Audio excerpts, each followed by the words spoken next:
Après avoir visité l'exposition Badou Island et les secrets de The Big Kitty à la salle Jean Despas, le prince souverain s'est rendu place des Lys au cinéma La Renaissance, où a été projeté en avant-première ce documentaire auquel a participé le souverain. Proposé hors compétition dans le cadre du Festival des Antipodes, le film a donc fait l'ouverture. Alick et Albert, l'histoire de deux hommes que tout sépare mais aux convictions communes, partageant le même amour pour l'océan et la protection de l'environnement. Ce qui est assez fabuleux, c'est vraiment cette rencontre entre ces deux hommes qui est a priori atypique et leur communion, parce qu'ils ont tous les deux cet engagement auprès de la nature de manière différente. Ils ont aussi des points culturels que nous n'imaginerons pas. C'est assez aussi vraiment surprenant. C'est un film d'utilité publique. C'est un film qui, j'espère, va se retrouver dans tous les foyers. Et moi, j'ose croire qu'il va se retrouver à la télévision, à une heure d'écoute importante. On connaît l'utilité du cinéma, mais la télévision a un impact beaucoup plus fort auprès de la population.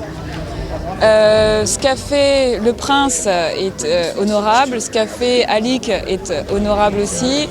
C'est la rencontre de deux humanités.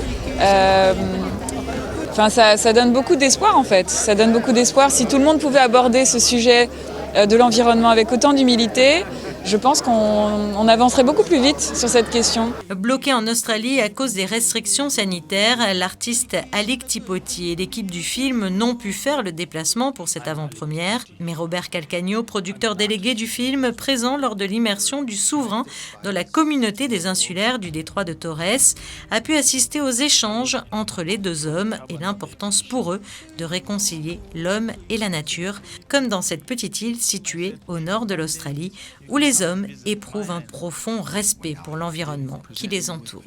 C'est le cas dans cette petite île de Badou où depuis des générations et des générations, les personnes vivent de l'océan, se nourrissent de la pêche, ramassent des coquillages, mais également préservent l'océan et font bien attention à ne pas pêcher trop de poissons pour que les poissons continuent à fréquenter les eaux de Badou Island. Et c'est donc cette relation entre l'homme et l'océan que le prince est allé étudier pendant ce séjour de 4 jours et demi sur l'île. Alick et Albert sera présenté la semaine prochaine en première mondiale cette fois au Festival de Brisbane.